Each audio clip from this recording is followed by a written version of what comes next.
I was ecstatic about our meetings. I just thought it was just a great 3 days. We were a focus group, and we had a chance to talk about, I think, the important areas that are going on in college athletics. And we've shed ourselves from some of the things that were difficult to deal with, but we got to resolution and reconciliation and the things that all of you know. But when I look at what's occurred over the last several years with expansion, onboarding 3 new schools, the move to Charlotte after 70 years in Greensboro, the success initiatives, which is, again, I think very progressive and forward-thinking, revenue distributed differently from a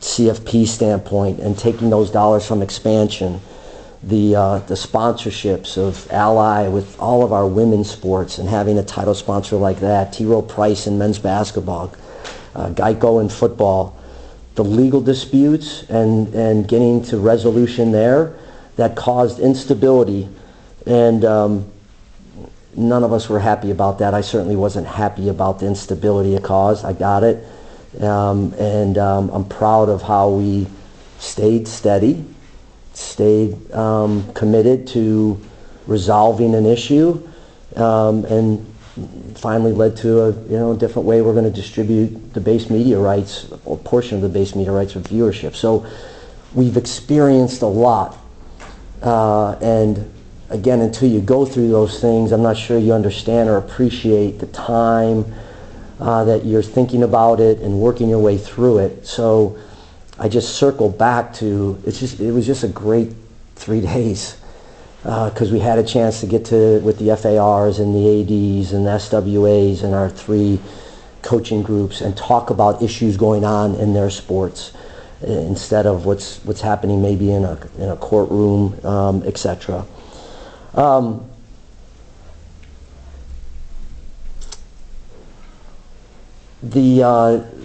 far as the meetings go, we started with Charlie Baker, who was very good as he discussed governance. He really didn't talk about the House case much, and that wasn't the point of him to come down. But what does the new governance structure look like in the NCAA? And there's a working group that several of you have been writing about that's been led by Tim Sands, the president of Virginia Tech, who's been fantastic. And any of you that know Virginia Tech and Tim Sands, and he's just a phenomenal leader.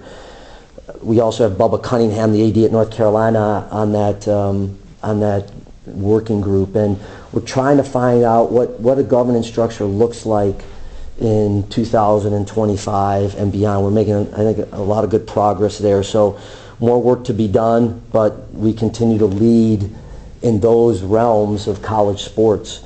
Ongoing preparations for the House case. We all want this thing to get into the end zone, so to speak.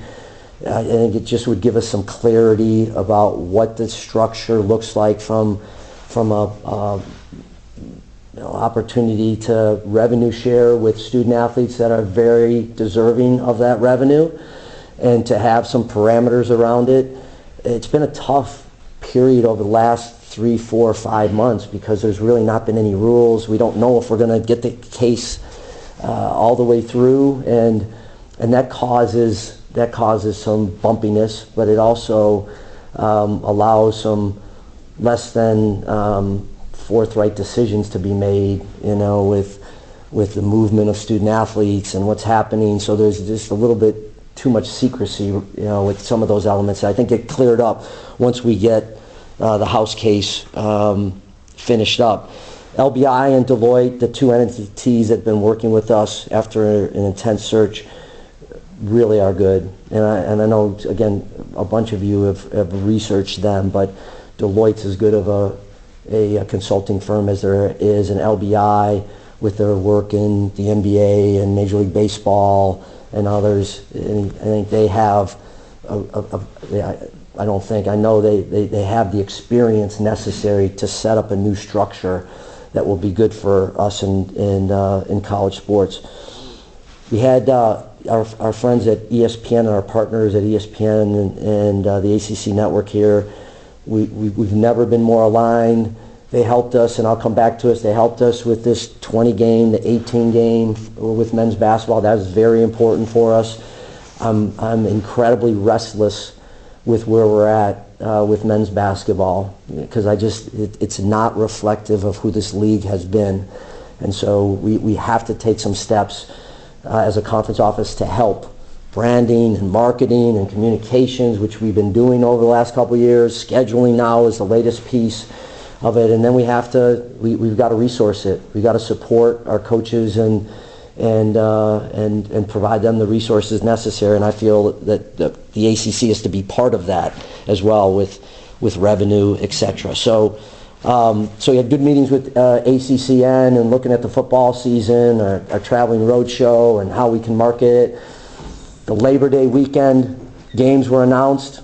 I was like, can we just get to Labor Day kind of thing? I mean, that Thursday to Monday schedule is as good of a 5-day window as I think any conference has had, maybe ever. I don't know.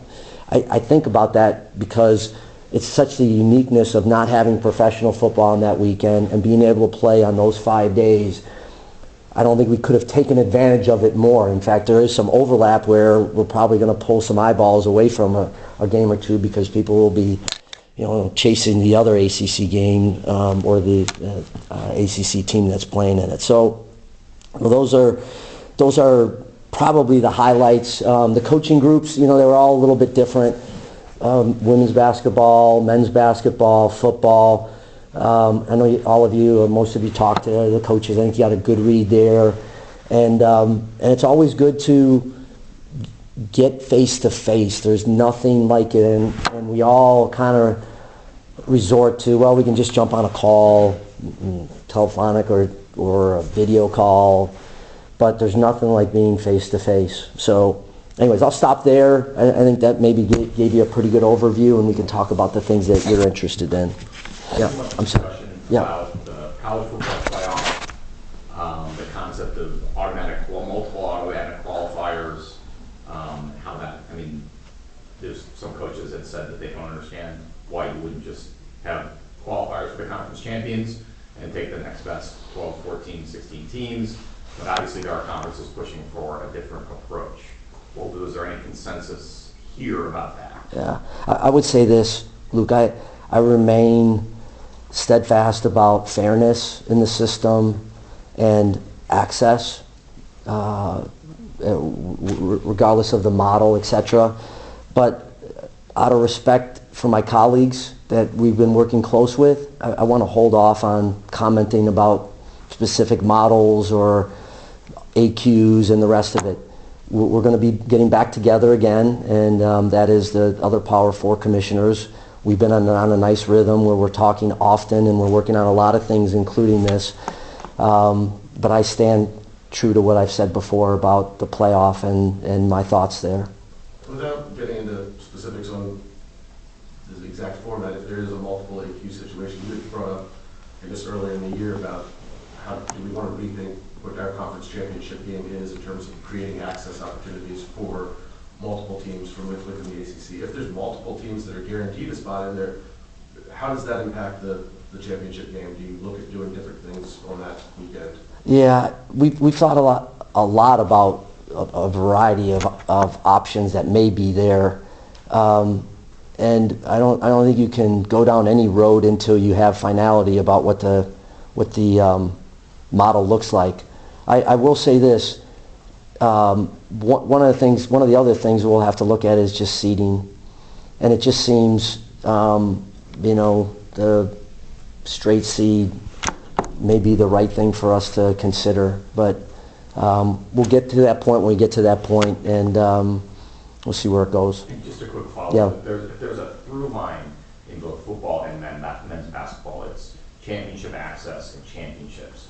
Are you concerned that it's been some years now since the ACC has won a national title in either sport, and is that tied toward getting as much access for as many teams as possible to those championships? I think the question is a really good one, and I think you know the answer to that, honestly. Yes, I'm restless. I'm restless with holding that ultimate prize because we've done it so often prior, and that continues to be a point of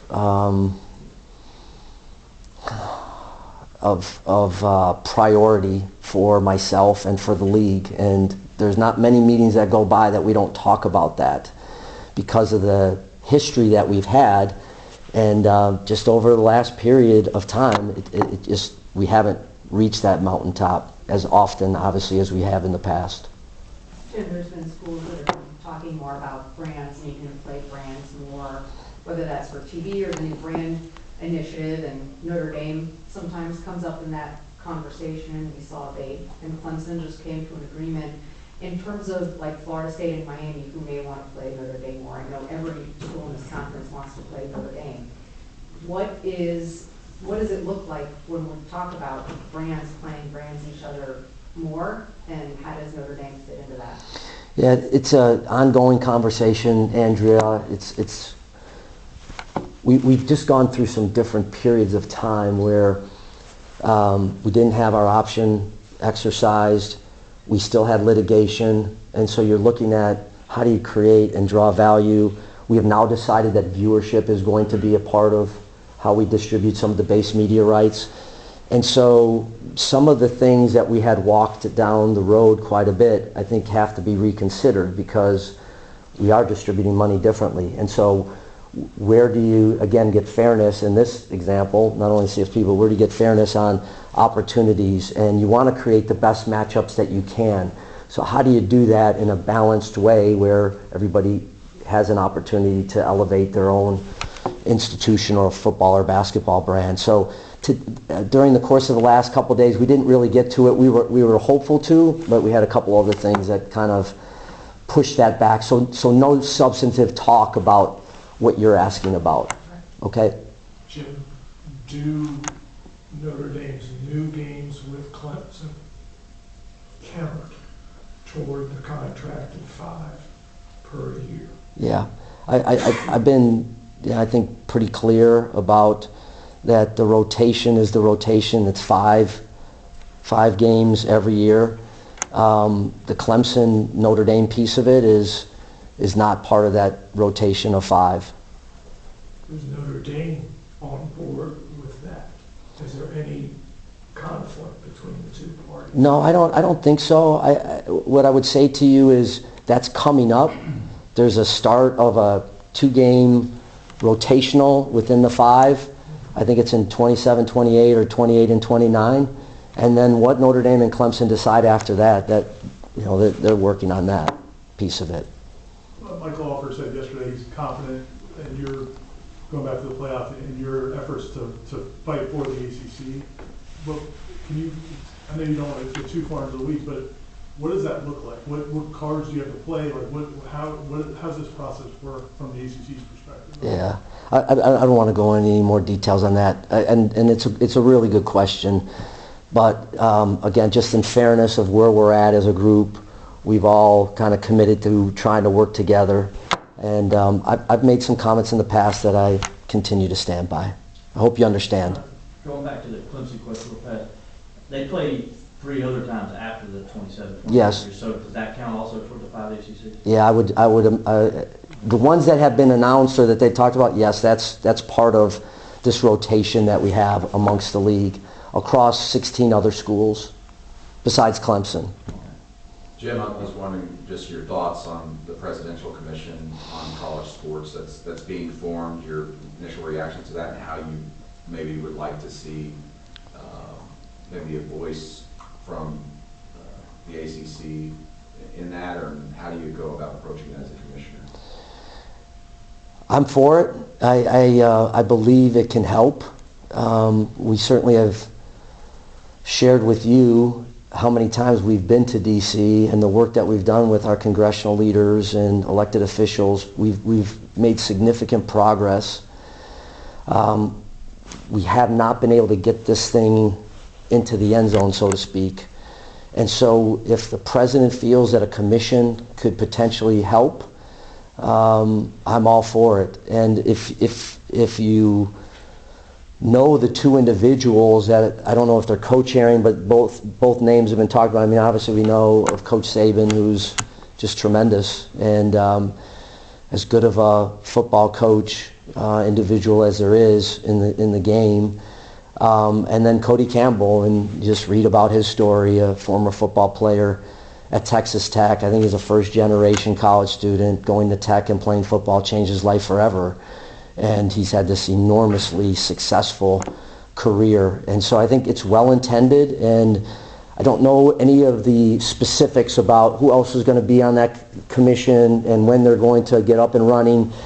But I do feel that the time is right, based on all the work that's previously been done and a supportive administration that's in there. And so I'm hopeful that can be a positive to an end result that gets us a standardized law across the country with NIL, whether it's a skinny protection or some type of legal protection from the ongoing onslaught of legal cases against the NCAA and college sports, and that there's the reaffirmation that these are students. Though compensated, they're students. We've seen what a celebrity coach can do for ratings at the Colorado situation. We've seen, the North Carolina game get picked up for Labor Day night. Have you talked to the television partners about the impact of Bill Belichick, or anecdotally have you seen the impact of the hiring of Bill Belichick on how attractive the North Carolina television product might be? Yeah, I think they ran to us before we could even run to them, talking about our partners at Disney. Listen, it's a great thing for the league. It's a great thing for North Carolina, and we're all following just the massive coverage that Coach Belichick draws, and I don't know that he's got a private moment, to himself at all, from what I can see and read and what I follow. But I think it's good. I think it's good for our league. It's good for certainly North Carolina. It's good for college football. It draws more interest, and it was enjoyable to have him here this week with our joint group. In those meetings, was he vocal and talked to other coaches who said, he brings kind of a different perspective along with coaches like Bill O'Brien or Frank Reich that have been in the NFL, yeah, as you guys kind of navigate some of these issues that maybe have more in common with the NFL than previous college football? He did. When he speaks, people listen. But he was great. I thought the other coaches too, Frank Reich being new, Jake Dicker from Wake Forest, being in the college game, and from Washington State coming over. So I think it's a tremendous group of very highly successful coaches, and I'm thrilled about where I see where that's going to take us. I do. The competition should be as good as we've ever had. The commitment that I'm hearing from schools and coaches relaying from their own athletic departments is as extreme as I've ever heard. Not just those three particular places, but across the league. And so it was great to have him. We have 4 new men's basketball coaches, 2 with previous head coaching experience, 2 young guys that these are their first head coaching positions. We have 2 new women's basketball coaches at Georgia Tech and at SMU. So I like the additive feel that these coaches bring, whether it's football, the 3, the 4 in men's basketball, or the 2 in women's basketball. If you'll allow me just one more Sure. topic. Obviously there's been some maybe negative headlines or distractions. From the ACC's perspective, is any publicity good publicity in driving that, or is there some concern that the story may be getting off the rails? I don't know that I concern myself with some of those things. I think about the elements that affect the ACC, and some of those other things I really don't even pay that much attention to. Jim, for lack of better description, it's earnings season in college athletics with different conferences reporting out their tax returns and average distributions. Yeah. How would you describe the trajectory of ACC revenue, and satisfied, and how do you make it better? Yeah, it's very positive, and that'll come out shortly. We continue to increase and grow. It's a high watermark for the league in the history of the league. But I think you know me, David. I try not to sit still on any of that and try to continue to be creative in any ways we can generate and provide additional resources for our schools. But it's in a really good path and it's going in the right direction. And it's, I think you just watch it over a period of time, and whether it was through expansion or some of the things with ESPN or even just with our championships with football and basketball, it's had a really nice positive effect for our schools. Jim, kind of to that end, how much is enough? Like, it seems like, and this isn't just an ACC deal. I feel like college sports in general, every conference is still chasing for more and more and more. At what point, is college sports going to eat itself because of greed, for lack of a better word? I don't know where it goes, but what I would say to you, more money doesn't equate and guarantee success. Does it help? No question. I think we're fooling ourselves if we don't think it provides assistance in all the areas that you see expenses going to, or revenues going towards the expenses. But I think you have to do, in our league, I think we've always tried to do more with less. I mean, that's just the position we've been in. But the controls and having some restraint, we haven't always probably done a great job in that area. And sometimes it's a race to the bottom when you look at any of the areas that maybe we have extreme spending on it.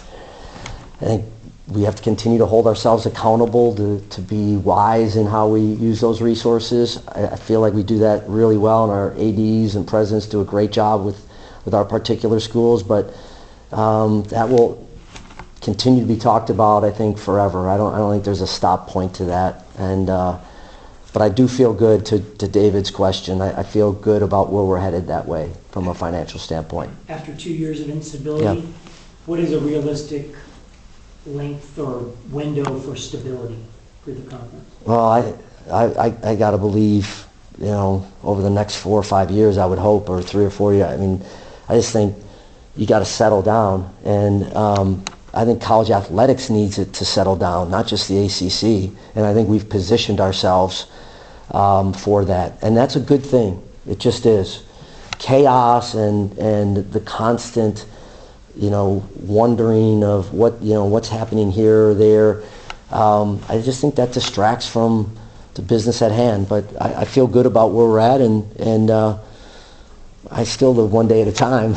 But I do think that there's a period of time where let's settle in and let's get some of these things done, and let's go win, compete for championships, and then see where the future takes us. Last question back here. Yeah. We're just over a month removed from when visas from certain countries were removed from folks. We saw how that could have potentially impacted Duke's Come On, Mount Watch.